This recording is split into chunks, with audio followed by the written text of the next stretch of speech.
First off, I'd like to wish everybody a happy Halloween. And yes, I shaved, and I shaved to put on a costume, which was red latex with devil horn. So there were appliances I put on.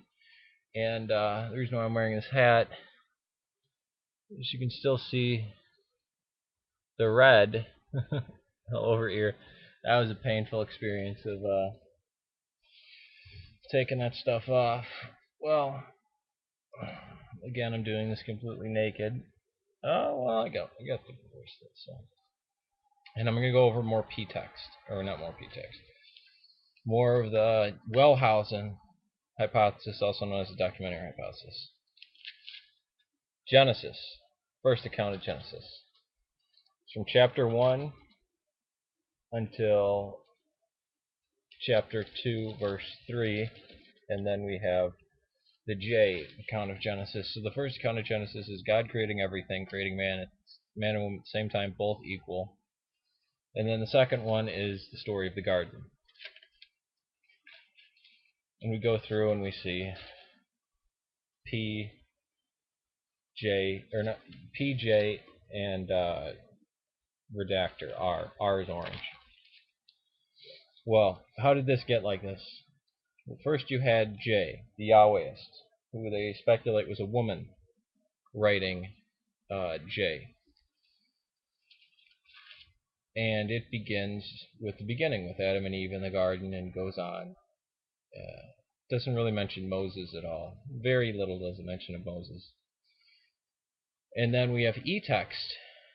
J was in the south in Judah. E was in the north, Israel, and was most likely written by a man, they speculate.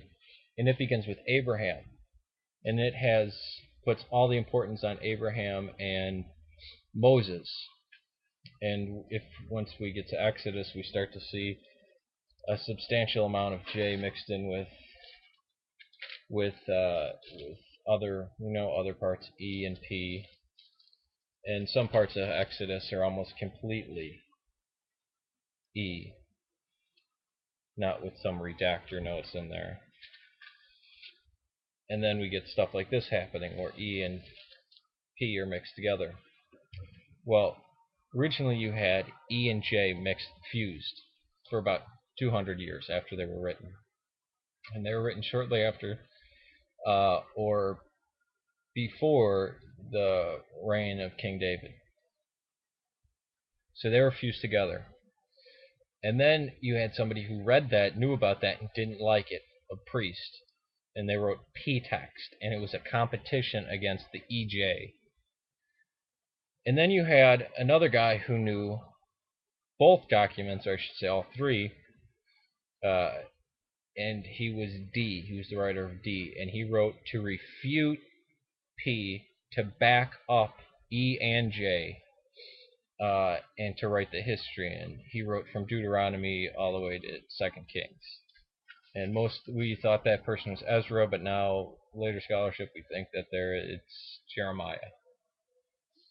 So this is the quilt, the patchwork of the Torah.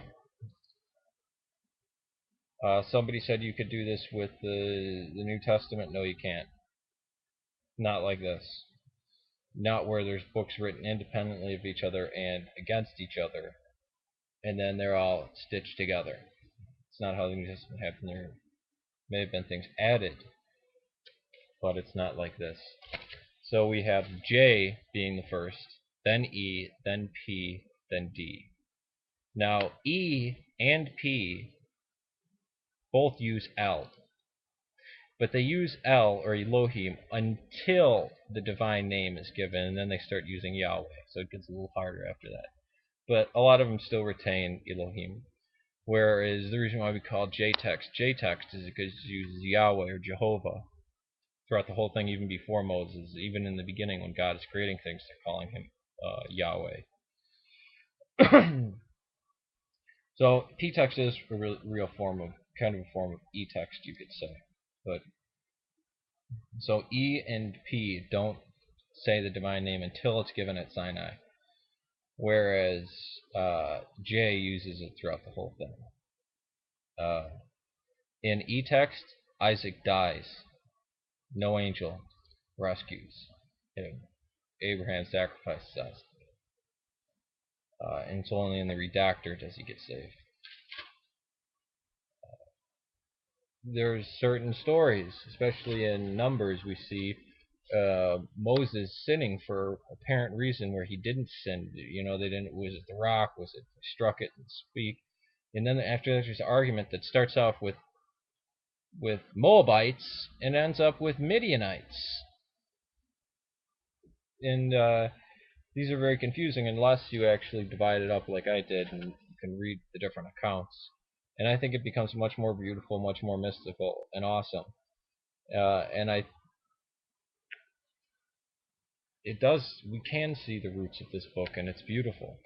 And I don't think we can see that with anything else. Yes, Moses did not write the Torah. But people bring up this idea as, oh, Yah was a god in Babylon. Yeah, in about 500, the captivity.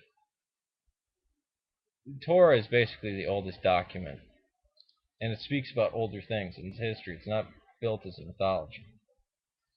So I have no problem with the idea that other groups adopted their gods, so obviously they did.